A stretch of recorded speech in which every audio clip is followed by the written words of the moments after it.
மாயா பஜார் நிர்மலா கஜேந்திரன். இன்றைக்கு நாம் பார்க்கும் ரெசிபி சவ் சவ் கூட்டு. கூட்டுக்கு கடலைப்பருப்பு போட்டுக்கலாம். 1 மணி நேரம் கடலைப்பருப்பை ஊற வச்சுக்கணும். நல்லா ஊறிட்டா காயோடைய பருப்பு வெந்துடும். சவ் சவ் ஒரு காய் எடுத்திருக்கேன், தோல் சீவி சின்னதாக கட் பண்ணியிருக்கேன், அதை போட்டுடலாம். மேரக்காயின்னு சொல்லுவாங்க, சீமை கத்திரிக்காயின்னு சொல்லுவாங்க.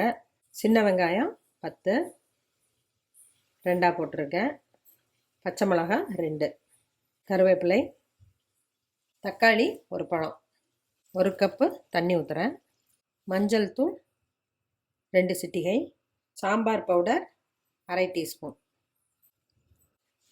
காய்க்கு மட்டும் கொஞ்சமாக உப்பு போட்டுக்கலாம். நான் எந்த காயுமே குக்கரில் போடுறதில்ல. குக்கரில் போட்டால் காயோட டேஸ்ட்டு குறையும், வெந்து சாப்பிட்ற மாதிரியும் நமக்கு கிடைக்காது. மூடி போட்டு மீடியம் ஃப்ளேமில் 5 மினிட்ஸ் வேகட்டும்.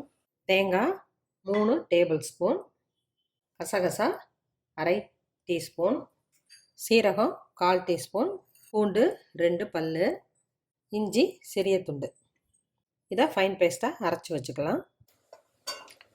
இடையில ஒரு தடவை கிளறி விட்டேன். தண்ணி குறைஞ்சிருச்சு, காய் வெந்துருச்சு. அரைச்சி வச்ச தேங்காய் விழுதை போட்டுடலாம்.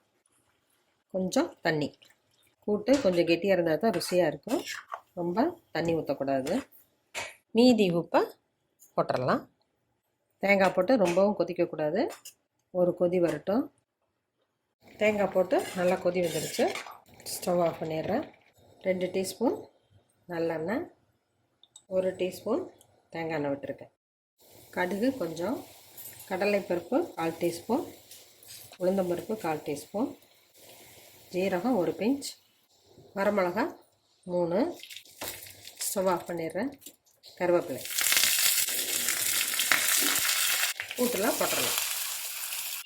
கொத்தமல்லி இலை போட்டு இறக்கலாம். கொஞ்சம் பெப்பர் போட்டு இறக்கலாம். சவ் சவ் கூட்டு ரெடி ஆயிடுச்சு. சப்பாத்தி, சுடுசாதம் எல்லாத்துக்கும் காம்பினேஷன் நல்லாயிருக்கும். குழந்தைகளுக்கு அதன் இனிப்பு சுவை பிடிக்கும். ஹெல்த்தியானது.